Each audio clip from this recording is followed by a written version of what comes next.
Hello. Welcome to the AEOP Internships and Fellowships Speaker Series. I'm happy to kick off this summer's series with two amazing speakers today. My name is Donna Burnett. I am the Director of AEOP Internships and Fellowships. So before we get started, I'll give a little bit of ground rules for how things are going to run. So we expect to have well over 300 participants today in our session. So welcome everybody. We're so happy to have you. Our settings are such that cameras will be off. We do record these sessions for our AEOP YouTube channel. So be mindful of that. We also will use the Q&A for questions. So if you have questions at any point during the session, just post them to the Q&A. When we get to a point to ask questions, one of our team members will vocalize them for you. We will also try to address questions as they come up if they're things that we have answers to. So as always, if you have questions, you can send them about AEOP Internships and Fellowships. You could send them to aeopinternships@rit.edu. I want to specifically welcome all of the participants from the STEM Foundations program, as well as our AEOP high school internships, undergraduate internships, and our fellowships. So welcome. I'm now going to move over to introductions. Our second speaker has run into traffic, so she will be joining us along the way, and I know she won't be long. So I'm going to introduce both now, but we will start with Victoria as our first speaker. So first about Victoria. Victoria is a chemistry PhD candidate. She's a graduate student at Duke University studying properties of electronic spin. She earned her Bachelor's of Science degree in chemistry from Loyola University in New Orleans, and she's actually from Louisiana. Victoria's graduate studies and research are funded by NDSEG, which we will learn about through the talk today. She also, we are very lucky, because she serves as an outreach specialist for AEOP Internships and Fellowships. Outside of STEM, you can find Victoria relaxing with her 3 dogs. So that's our Victoria. Our next speaker is going to be Julia O'Gormon. Julia is a master's student in mechanical engineering at RIT. She is a SMART scholar with a 78 civil engineering group at Robins Air Force Base. She was a participant in the very first iteration of the STEM Foundations program, and later served as a near-peer mentor for the initiative. Recently, Julia was selected as the keynote speaker for the AEOP's eCyber Mission National Judging event. Julia loves crocheting and visiting cat cafes in her free time. So while they get ready to talk, if you want to put in the chat where you're viewing from, we would love to see it. And I'll turn things over to Victoria. Perfect. Okay, thank you so much, Donna, for that introduction. So I don't really have to introduce myself now. But again, I'm Victoria, and today I'm going to be telling you about my STEM journey. So I'll take you through undergrad or college, grad school, how I came to get my NDSEG funding, and also how I've come to work with AEOP. And I really want to call attention to the fact that this path is in no way linear. And if you would have asked me whenever I was in high school, I would have said this was going to be a really straight path. I was going to go to undergrad, I was going to go to medical school, I was going to go to residency, and then I was going to be a doctor, right? Like this was going to be the straightest path ever, but it's not. And I really would encourage you all to embrace your journey and just know that it's probably not going to be linear. So like I said, I'm going to start out with my undergraduate education, which was at Loyola University in New Orleans. So I started out as a biology major. Like I said, I thought I wanted to go to med school. I quickly realized that I actually hated biology. So I changed my major to chemistry and I minored in physics. I also started doing chemistry research with my organic chemistry professor. I really loved it. This is when I really started discovering that I liked research. I liked asking questions. I liked trying to search for answers. This is also where I started STEM outreach. So I worked with a few STEM outreach programs and I eventually got to lead them, which was an amazing opportunity and definitely is something that I've carried with me throughout since undergrad. So as I'm, ending my junior year, going into my senior year, I'm thinking to myself, what am I going to do next? And so this is the path between undergrad and grad school, and it's a little bit of a longer story through this little section of the road. So, but again, like I said, I thought I wanted to go to med school. Throughout undergrad, I was like, maybe this is for me, but I didn't really necessarily feel like a strong calling to it. But I applied anyway because I thought I had to. I was like, I already said I was going to do this, so I need to follow through and do it. So I go through all of that. I take the MCAT, apply, I get an interview. So this is me at my interview at LSU New Orleans, and you're welcome for this Snapchat selfie circa 2018 in the bathroom of my med school interview. And basically, when I was driving to this interview, I was so happy. I literally cried on the way because I was like, I am here. I made it. I'm going to do this thing. And then when I got there, I really hated it. I cannot even tell you how, I just felt such this deep sadness. And I knew I did not belong there. I was like, if I ever have to come back to this building, I'm not going to be okay. And they also showed us a cadaver lab, which, if you don't know, medical students will study with human cadavers. So that's people who have died will donate their bodies to science. And they took us to the cadaver lab, and I was like, yep, absolutely not. This is not for me. So I learned that. So then I'm thinking, what am I going to do next? So I decided I want to go for something that I've always wanted to do since I was a little kid. What I'm going to do next? I said, I'm going to Disney World.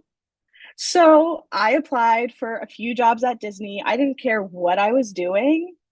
I would sell popcorn, I would work a ride, you name it, I was willing to do it. So I applied to a bunch of jobs and I ended up getting one. So then I moved myself to Orlando, Florida. And I would like you to try to guess in the next few slides what did I ended up doing there before I tell you. So I worked first at Epcot, and I worked at the Seas, which is a huge aquarium in Epcot. So we had sharks, manatees, dolphins. I also worked on Living with the Land, which is a ride through a bunch of greenhouses. So here I have pictures of aquaponics and aquaculture. So farming fish and then also using fish to farm. I also worked at Animal Kingdom. So I worked here. You can see this boat ride. Here we have a water ride where you get like soaking wet. Also a bunch of fountains that kids like to play in. And then I worked with animals throughout the whole entire park. So take a second, try to think if you can find the commonality between all of these pictures. And I will tell you, it was actually a STEM position that I got at Disney World. So I was actually a chemistry intern at Disney World.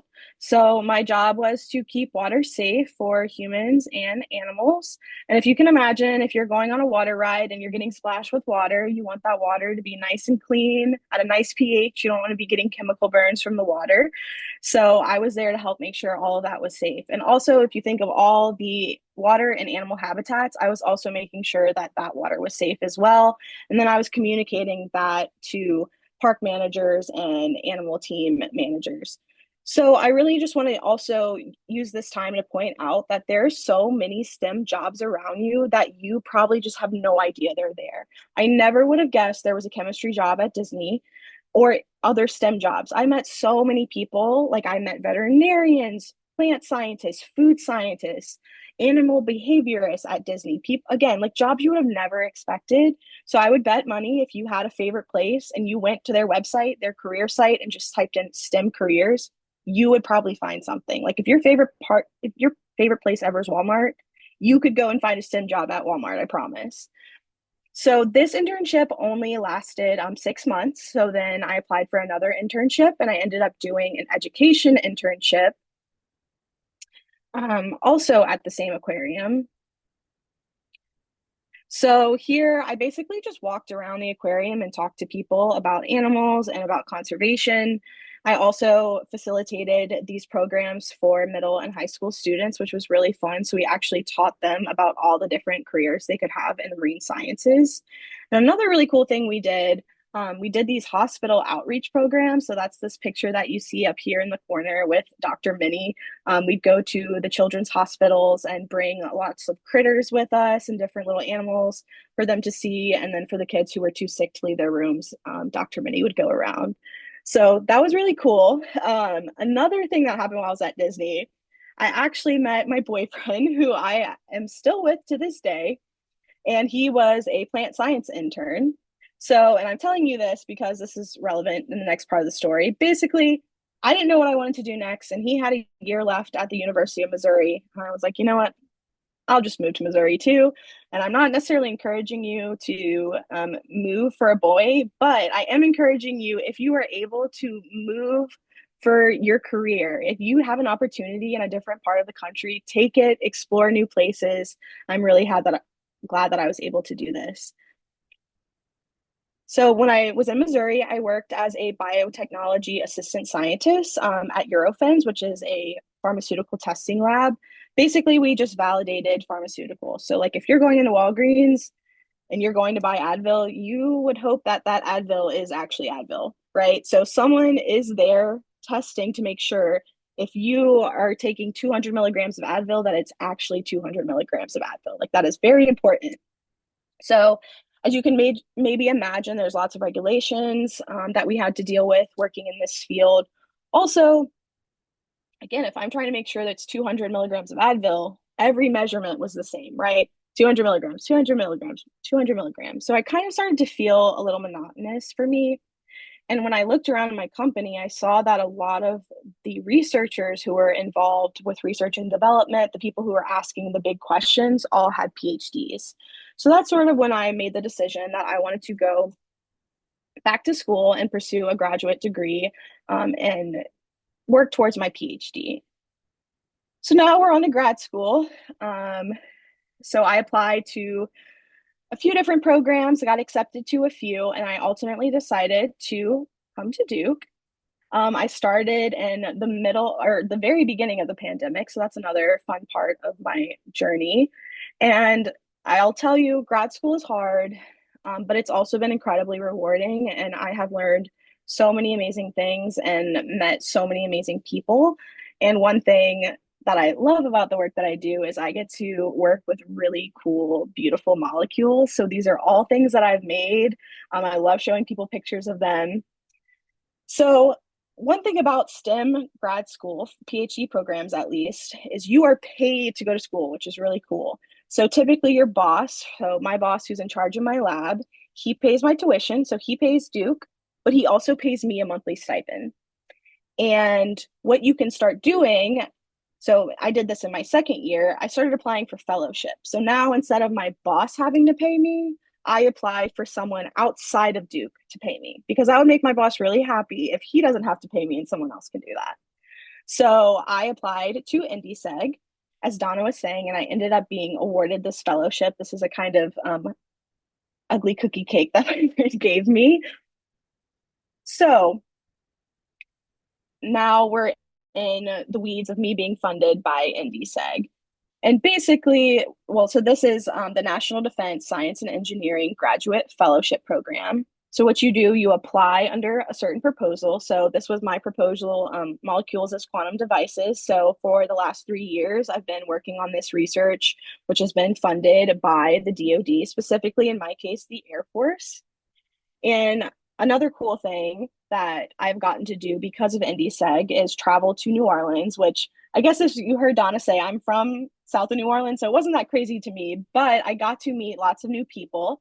So here, this is my Air Force cohort. So there are actually a ton more people who are working with the Navy and Army, but not in this photo. And then this is me giving my presentation while I was there at this conference. So now, how did I come from NDSEG to AEOP as I'm still a grad student? So it was actually at this NDSEG conference. So at the conference, there was a career fair. And at this career fair was Donna at a table. And I went up to Donna. If you've seen Donna, she's so nice, so inviting. I immediately go up to this table and Donna says, "Hey, do you want to apply for an AEOP fellowship? Do you want to work in an Army lab?" And I was like, That sounds good, but can I just work on your outreach team instead? And basically, the rest is history. This is an interesting picture. I literally found this today. I didn't know it existed. And so Donna hasn't seen this either, but this is our very first picture together, which is really cute. And another point I want to make right now is that networking is so important. Whenever you go somewhere and you talk to anyone, even if it's outside of an academic setting, talk to people, ask them what they do, keep up with them. It's so important because, again, without this interaction, without Donna, I wouldn't be here today. And now this is such a huge part of my STEM journey. So please remember to always network whenever you're going places.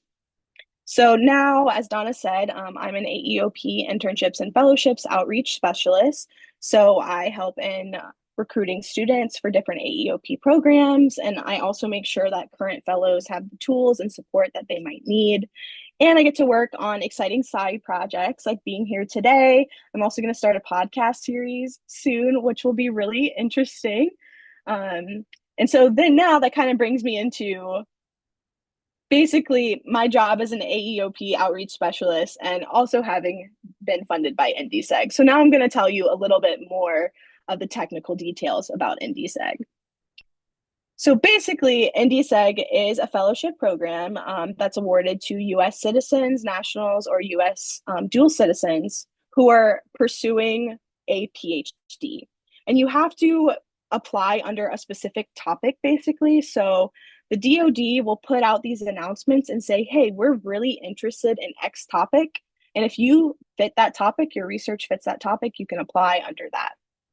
So before I kind of start talking about a little bit some other things, I just want to make some like clarifying statements, I guess. So if you are interested, especially for our high schoolers, if you're interested in a path to NDSEG, what that would look like for you. So you would finish high school, apply and finish your undergraduate career, and then you would also pursue a postgraduate education. So when I say grad school, I'm meaning a master's program. So this is typically going to be like 1 to 3 years. You can have a Master of Engineering, a Master's in Biomedical Sciences, or another way people will say grad school, they also mean a PhD or Doctor of Philosophy. So you can have a PhD in chemistry, which is what I'm trying to get, or a PhD in engineering. Then there are also professional schools, and I know quite a bit of our STEM Foundation students are interested in professional schools. So these are like you're going to school to get a certain degree and a certain license. So this is going to be like your medical school, dental school, veterinary school. So NDSEG specifically is only for graduate school students pursuing a PhD because it's made to encourage those students to ultimately earn their PhD. So you have to be either currently enrolled in a PhD program or applying to and accepted into a PhD program. So here are just some of the eligibility requirements. So you have to be a US citizen, dual citizen, or US national. You have to have completed your undergraduate degree, as well as be applying to, accepted, or enrolled in a graduate level program. And you have to have at least 3 years left of that program. And again, you have to be pursuing one of these specific topics. So here are just some of the topics that are of interest to the DoD. And basically, if you do STEM, there's something on this list that probably aligns with what you do. And so what exactly does this fellowship offer? So first off, it pays your tuition to grad school. So NDSEG sends a check to Duke to pay my tuition. So free grad school. NDSEG also pays me a monthly stipend. So they send me a check that I get to live off of. So they send a check to Duke and a check to me. So I go to school for free and I get paid, which is really amazing. And they also cover my health insurance. And for my 3 years, I got a 5,000 travel budget. So I actually did get to go to a few more places in New Orleans, which is really cool. And to apply, basically, you write a research proposal, again, having to do with things that the DoD is interested in. And then you write a personal essay, basically showing why you are the best scientist to do that research. And you include your resume or CV, and it's recommended that you have references.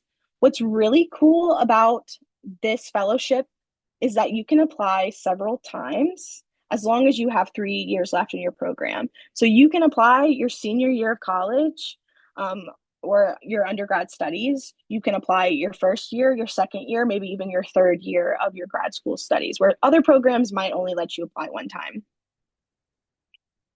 So again, what's next for you if this is something that you think you might be interested in down the line? Finish high school, go to undergrad, start applying slash start a post-grad program, and then apply for NDSEG. And I will give you the link, but it's probably just easier if you just Google NDSEG, and it is one of the first ones that pop up, ndseg.org. Super simple, so you can find more information there. But other than that, I just want to close on one other thing that I think is super important when you're considering a career in STEM or considering pursuing a degree in STEM, is that you have to be kind to yourself. School is so hard. Grad school can be very hard. STEM especially can be hard. Life can be hard. Everything's hard. And there are going to be times, I can promise you, that you're going to feel like you're not good enough, you're not smart enough to be in the room you're in. You're going to think everyone around me is so much smarter than me. But I promise you, you are good enough, especially if you enjoy what you do and you're working hard for it. Like, I truly believe that you can do the hardest things if you love it and you're willing to work for it.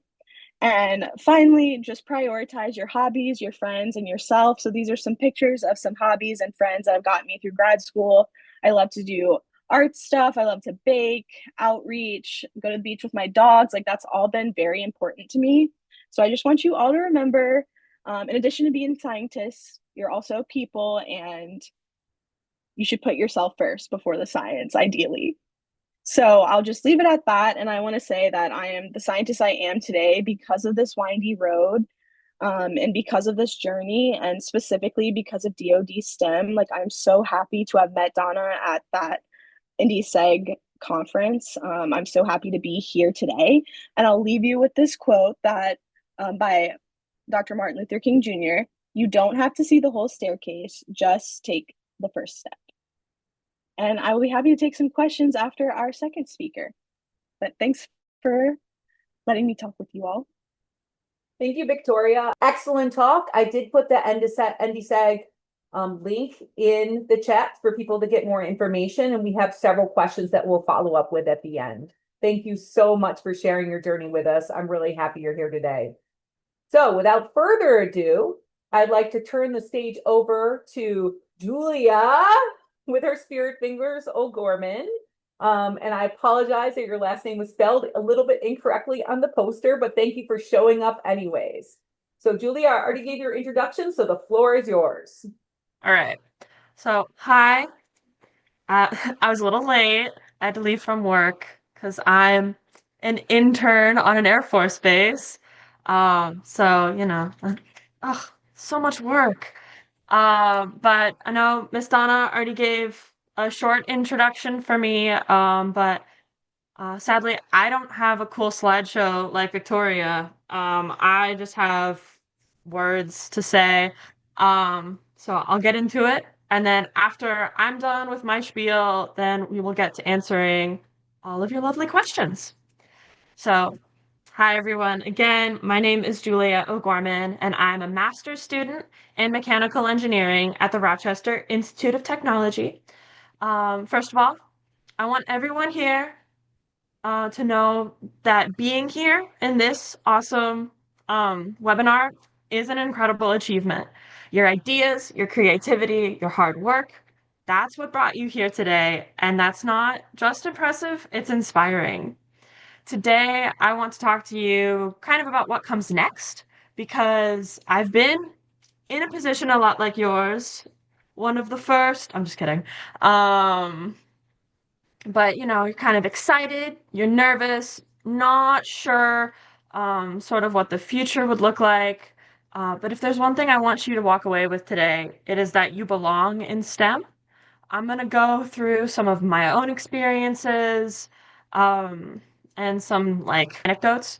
But also, I get it. STEM, science, technology, engineering, math, it can sound big and complicated, even intimidating. But I know everyone here is already passionate about STEM. Sometimes it can feel like there's a huge pressure to live up to that label.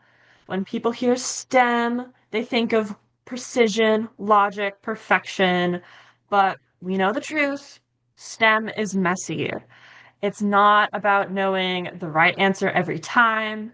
It's about asking why and being willing to find out.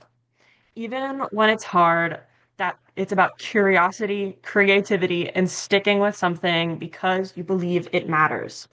Back in high school, I definitely wasn't acing every test, didn't have all the answers, but I was the kid who asked a lot of questions. I wanted to know why things happened, what processes led to those outcomes, and what the consequences would be. I didn't always know what I wanted to be when I grew up. Honestly, still don't, because I'm not done growing. But I did start to figure out what excited me, what made me want to keep learning. One of the biggest turning points came for me during my junior year of high school. It was the spring of 2020. I had applied for an AEOP summer internship at one of the labs near my house. 2 weeks later, I found out school would be online for the rest of the year. There was still hope that the internship might happen, but eventually the cancellation email came. What I thought was the end of an opportunity turned out to be the start of a whole new chapter. I was invited to take an online class through RIT that focused on STEM fundamentals. I learned research techniques and analytical skills, and I got to connect with some incredible teachers and near peer mentors. One highlight was the webinars hosted by Miss Donna, where I learned about the journeys of STEM professionals from all kinds of fields, medical researchers, statisticians, coders, and yes, a lot of engineers. It was eye-opening. I began to understand how the same degree could lead to wildly different paths, and how each one could make a meaningful impact on the community. That experience taught me something invaluable. Your degree does not define what job you'll have. You do. You get to decide how to apply your knowledge and passion. That's what led me to mechanical engineering. Not because I had it all figured out, but because I saw the potential to solve real world problems in creative ways. Another opportunity that shaped my path was discovering the DoD Smart Scholarship for Service program. It's funded by the Department of Defense and supports students in STEM fields like you and me by covering full college tuition, offering a generous stipend, and even guaranteeing a civilian job with the DoD after graduation. So if you're like me and doing a PhD sounds like a lot of school, and you're like, four or five, that sounds like a good number to me. Uh, this is a really great opportunity to get that funding, that tuition covered, gets you a stipend, but it also gives you a job after it in the chosen field that you're going into. I applied during my first year of college and was accepted. Um, and now I'm in my final summer internship at Robins Air Force Base with the 78th Civil Engineering Group. This opportunity has given me both the support and stability to focus on academics and truly enjoy college. I've learned a lot about my own future prospects, especially in construction project management with a focus in mechanical systems. But I've also seen how my work connects with professionals across disciplines. From environmental engineers to logistics analysts, every voice adds something essential. And that brings me to something I've come to value just as much as technical skills. Similar to what Victoria mentioned, staying connected and reaching out to people. Just like SMART gave me a vision to work toward, continuing to network, even after securing an opportunity, is key. It keeps your path open, your perspectives sharp, and your community strong. This very talk is a great example. It all started with a connection I made with Miss Donna during my very first AEOP summer. I left my camera on for every single session, except for when she told me to turn it off. That tiny act helped us form a genuine relationship, one that brought so many opportunities my way. Since then, she's invited me to be a near-peer mentor twice, offered me a campus job, and asked me to speak at a talk 2 weeks ago, followed by today's event. I'm so grateful she continues to believe in me.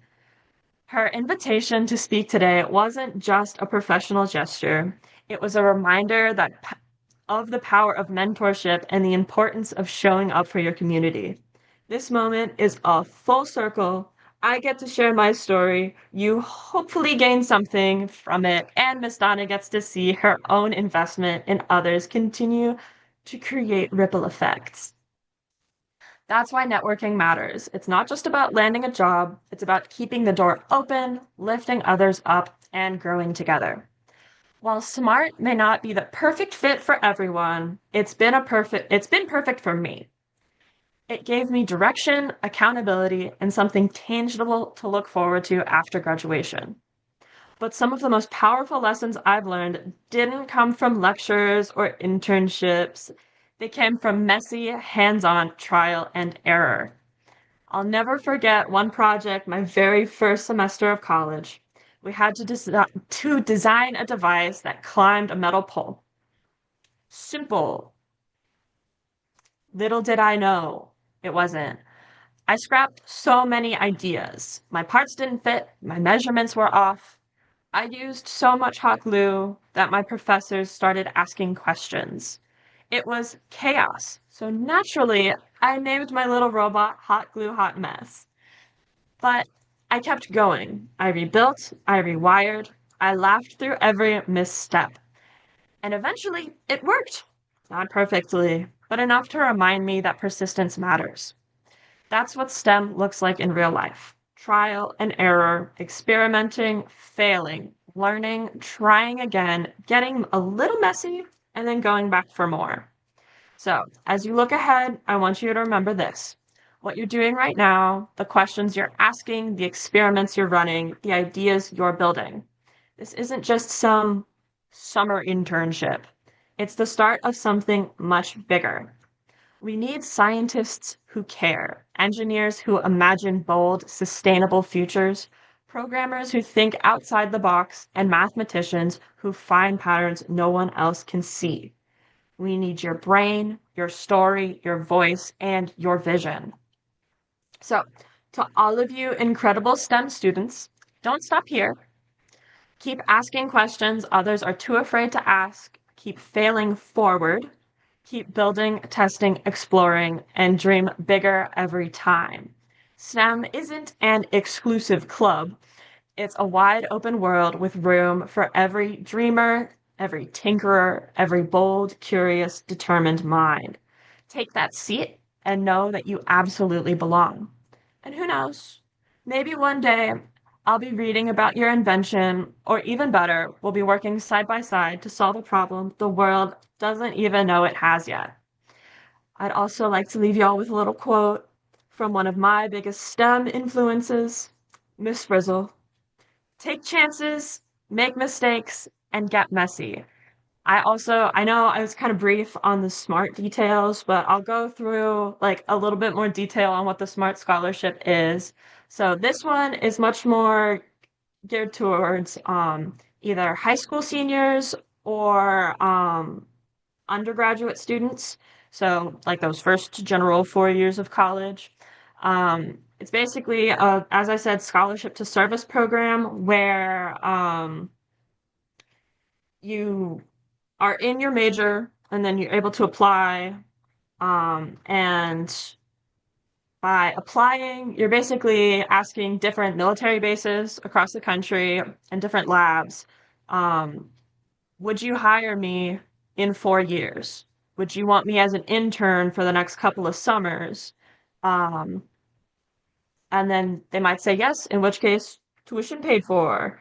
Um, and then you work for them for however many years they pay for your college. So I will have the SMART scholarship for 4 years by the time I graduate. And then I will then work for Robins Air Force Base in my office for the next 4 years. So my commitment started in 2022 and it will end in 2030. When you say it like that, people get all scared. But if I say like, oh yeah, I think it's just because it starts with 2030. They're like, oh, you're going to keep working for them until 2039? Well, no, commitment's only till 2030. Oh, God, it's okay. But like the requirements are that to apply, you have to be 18, you have to maintain a certain GPA, and you have to be pursuing one of their approved STEM disciplines, and be willing to do the internship and the commitment afterwards. Um, but I think those are some of the rewards, not some of the requirements. But yeah, Donna just put the scholarship link down in the chat. So that website has basically all the information that I just gave. I do know when the first official webinar, if y'all really want more about SMART, that's August 13th is when they're having their kickoff webinar. So they are experts on answering questions. I'll try my best, but if I just can't answer it quite right or you want to know more information, that's a great place for more information. I think that's all I have. Thank you. Julia, thank you for that great presentation and the shout outs. I didn't even pay her for those, but I really appreciate it. It is quite rewarding to see you all step through the doors of opportunity and to follow your pathways. And thank you for turning around and mentoring. It touches my heart. So, done with that, we're moving on. Julia, would you mind when you find the flyer about or the posting for that August 13th webinar, if you could share it with me, then I could share it with everybody so that they have it because I can't find it on their website. Thank you. All right. So thank you, Victoria and Julia. So we just learned about how they've been personally impacted by the AEOP and DoD opportunities. I just want to lay out some differences. So AEOP has internships and fellowships, which many of you are a part of or are well aware of. These are paid research opportunities in Army research laboratories or Army affiliated universities. They're open for high school, undergraduate, and graduate students. The SMART Scholarship for Service is funded by all the different elements in the Department of Defense. It is for undergraduates and graduate students, Julia? Yes, because you're master's. Yes. Yeah. And I know lots graduate. of people who are there just for their masters. Yes. So you should look at the website to find all the details for applications. Additionally, the thing about Smart Scholarship for Service is that every year you get your funding paid for, you then also work in a civilian job for them. So am I correct? You are not joining the military. You are a civilian worker. Yeah. I So had to tell a lot of my grandparents, I'm not joining the military. I work to build the buildings, not the planes. Yes. And then Julia, is it correct that you get paid a competitive wage when you're a full-time employee for them? Mm-hmm. Yes. So you're guaranteed a job at a competitive wage, which is really great right now when a lot of graduates are struggling to find work. So Smart Scholarship for Service, there is a work commitment. NDSEG, there is no work commitment. They pay for the 3 years of your PhD, no work commitment afterwards. And that also, you still are a civilian, you're not joining the military. All right, so Kiera had just posted the links again in the chat. And I'm going to turn things over to our friend Heather, who is now going to voice some questions. So if you have additional questions, please put them in the Q&A. Yes, we're trying to keep up with those. So I'm going to just start kind of at the bottom of the list because Julia's nice and has just started chatting. So for Julia, what advice would you give students interested in applying to AEOP or Smart Scholarships? Anything you wish you knew earlier about what qualities or experiences that made you a strong candidate for these programs? I know that specifically when I applied for SMART, I did a lot of research about the different sponsoring facilities because basically you have to pass like a first initial review of your application, but after that, it's very much based on what sponsoring facilities want your type of degree. And so I did a lot of research on basically hedging my bets on which ones would like me the best, and then wrote my application essay based on those locations.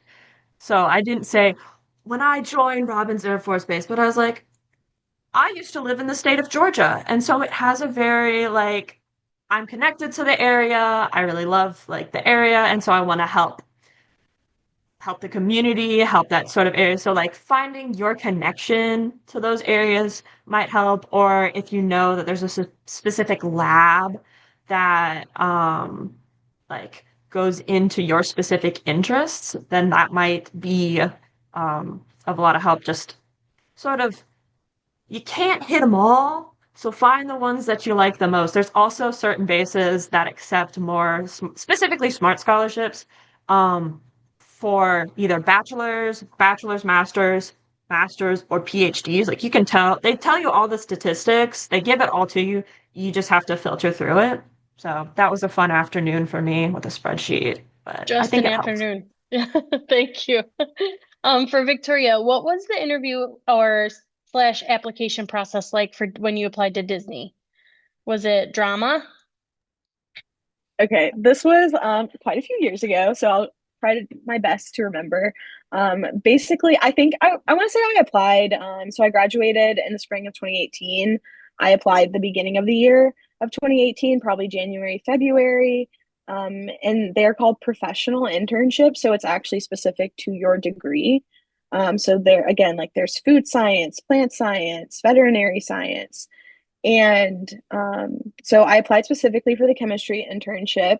And basically, I had a call with an HR person to kind of make sure that I was qualified, more of like a quick screening call.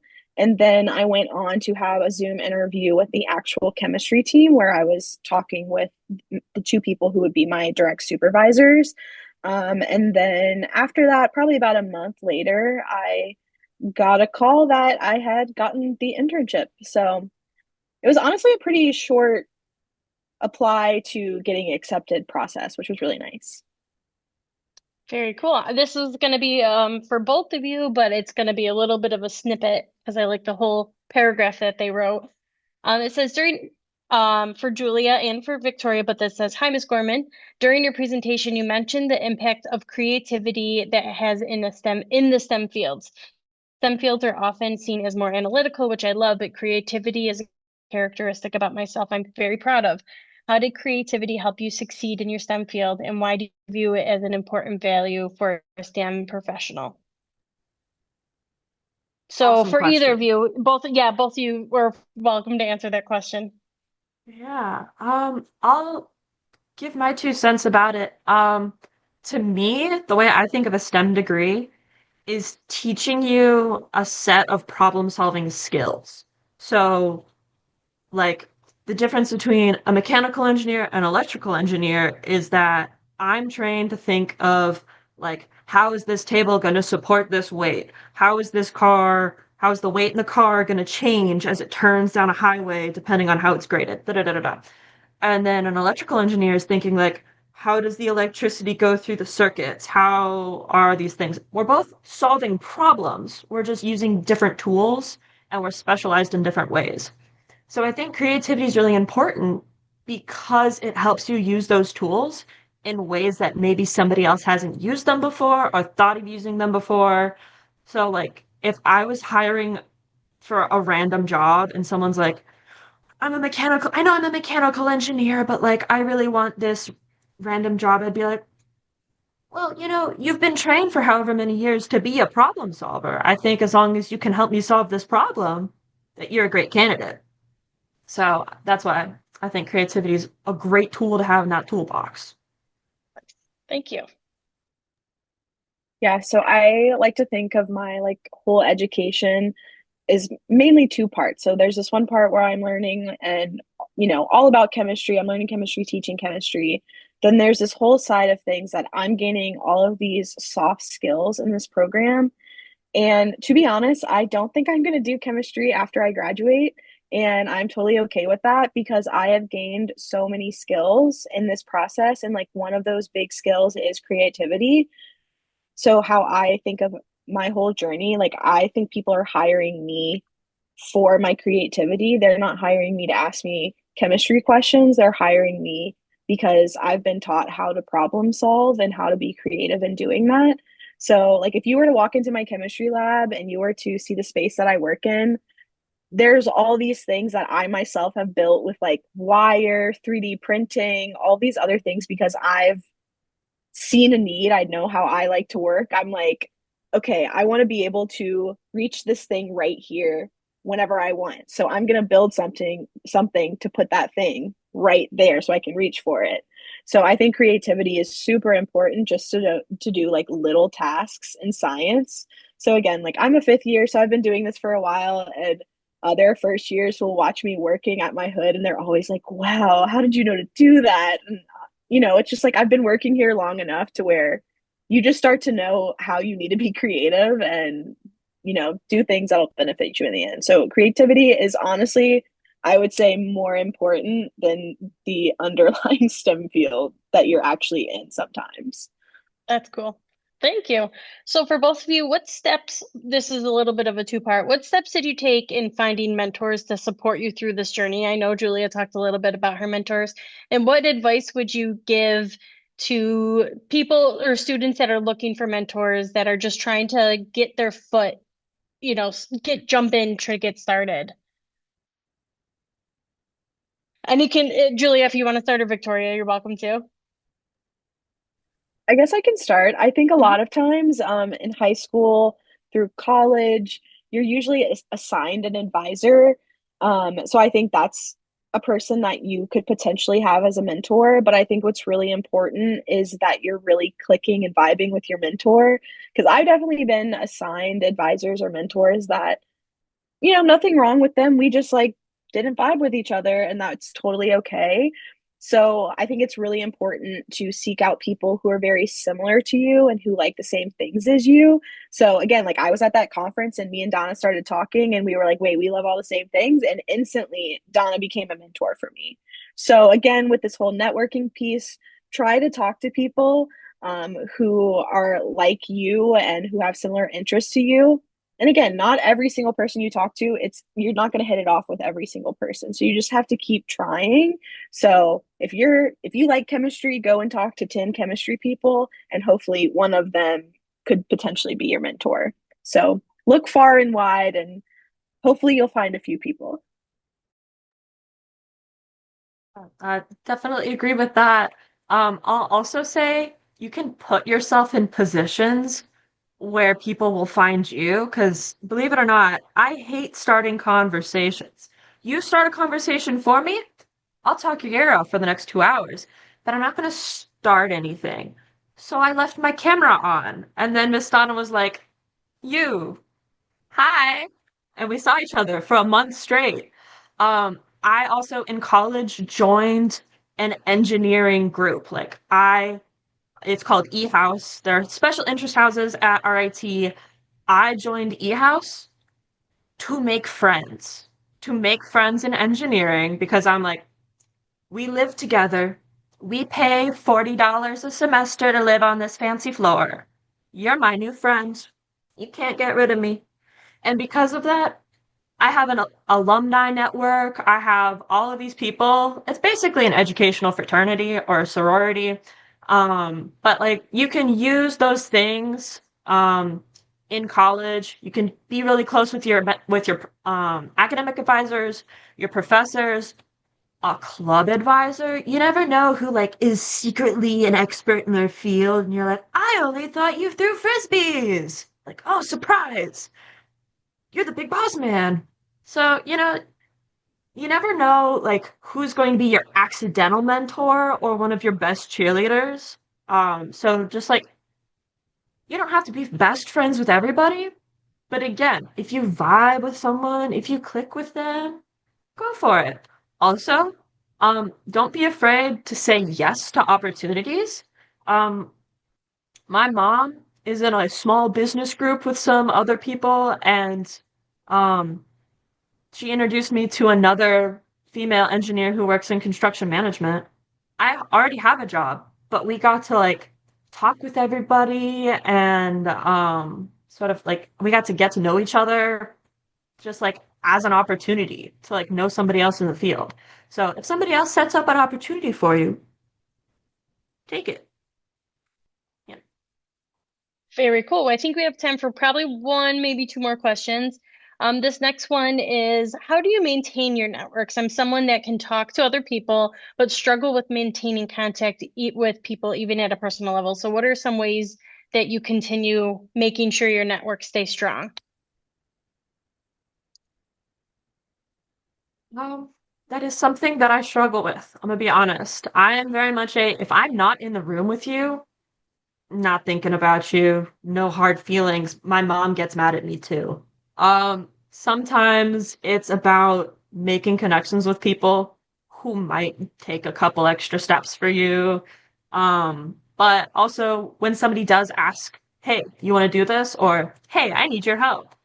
When they do reach out, take it and like try to do it or set a reminder.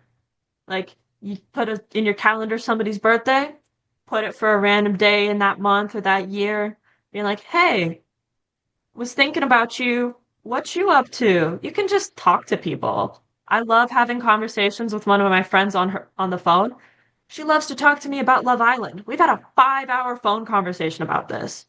It can just happen. So sometimes you can just fake it till you make it and just keep talking to people. I think platforms like LinkedIn can be really great for this. I know, like I didn't make it LinkedIn until literally probably 2 years ago because I was like, I don't need that. So even if you're in high school, I know that might seem like something you're maybe not interested in yet, but I do think it is good. Even if you don't have things to put on your LinkedIn, it's good to connect with people. So then if you meet someone, you can just connect with them and then kind of just be following along with their journey in the background. You could like something they post every once in a while, congratulate them on a post, and then that way you're kind of just like keeping contact with them in a more like social media type way, which is definitely a little bit easier than maybe a more personal relationship. So I definitely would encourage you to make a LinkedIn, even if you're very young and feel like you don't have anything to put on LinkedIn. Like They it. also have like LinkedIn games too. You can, Mm, instead of scrolling Instagram Reels, you can scroll LinkedIn for a little bit. One of my friends does that. We do kind make of fun of cool. him for I like that. it though. Julia won't make fun of you if you decide to do that. Um, so there was a couple questions that came up about interviews when you were preparing for all of the jobs that you were applying for, and how did you prepare, and what were some of those common questions that you got in those interviews that could help the students prepare for the future, if you remember? Yeah. This might just be me, but if I'm preparing for something, if I am ever alone, I am talking to myself and I am going through answers. So if I'm driving, if I'm in the shower, if I'm just putting on my makeup, I'm talking to myself and practicing different things I could say. Like I literally did that all day today, practicing my talk. So I would definitely encourage you to do that. And another really cool thing with AI, being very popular right now, you can prompt AI to interview you. You could probably even throw in the job listing and say, can we do a practice interview right now? And you can get some feedback on that. So I think that's something obviously, I mean, maybe not obviously, but I never used AI to prep for interviews, but that's something if I was interviewing, I think I would try that out and see if that was, useful, if it worked or not. Julia, do you have anything you'd like to add? Um, I mean, I guess I'll be short. Even if it's a phone interview, dress to impress, okay? Um, you never know when they're gonna be like, "Oh yeah, it'll just be a quick phone interview," and then they're like, "Surprise! It's a Zoom call now," and you're like, "Jammies!" So and just in case, at least have the button down on, even if you're in sweatpants. Awesome. I have Yes, one really quick thing that I just go thought ahead. of. Also, when you're in an interview, this might sound obvious, but make sure you're answering the question that they asked because it can be so easy to just start talking and then like you don't even remember what they asked, but remember what they asked and make sure you're answering what they asked. That's important. Yes, very. We're about out of time. Do either of you have any last thoughts you want to share with the group before we hit the road and say goodbye? Have Yes, go ahead. like two numbers to give you. I've been reading the chat while we've been going, and some people Yeah. were asking about like acceptance rates or something. I know for at least SMART, it's an 8% acceptance rate because there's only 500 spots, at least for this year. But when I applied, there were like 400 spots. So they're increasing the program, but it's getting more popular because we keep doing cool stuff like this and talking to people. So there are more spots, I promise. Awesome. Yeah, Thank you. I think my closing statement would be that there are so many incredible people out there. There are so many more qualified people out there than there are positions within AEOP and just anywhere in general. So if you don't get something, that does not mean you're not qualified. Honestly, that means that some other person who was also qualified maybe just got a little bit more lucky than you did. At a certain point, there's too many qualified people, and it kind of can come down to a little bit of luck if your application reader connected to you maybe a little bit more. So just know at the end of the day, it might not be you. There's just literally too many amazing people now. So remember that. Thank you Thank very you. much. I'm going to just jump in here and I Yeah. want to thank Julia and Victoria. I want to thank the active chat and questions. There's been a lot of great questions asking about JSHS, more in-depth questions about NDSEG and SMART, about internship applications, etc. We can always do our best to answer these, but what I am going to do is get specialists in JSHS to speak at one of our upcoming sessions. We will have these speaker series sessions every Wednesday from 3 to 4. It's actually the same exact Zoom link. We will be announcing our speakers in the next few days. I'm solidifying all of them right now. So I hope you got a lot out of this session. It will be packaged and posted on the AEOP Internships and Fellowships YouTube channel. Please do follow through with the list of helpful links that Kiera has posted in the chat. Copy that right now and paste it in a Word doc on your screen so you have that for the future. We have so many opportunities and they're there for you to take advantage of. And like Victoria said, do not let your acceptance or not for one of these opportunities define you. You are so much more than one application. And there's other opportunities that will come your way. So keep your eyes open and walk through the doors when they're open for you. It's been a pleasure to meet with you today. Thank you again, Julia and Victoria. It's been a pleasure to hear from you as well. So take good care, everybody. Thank you.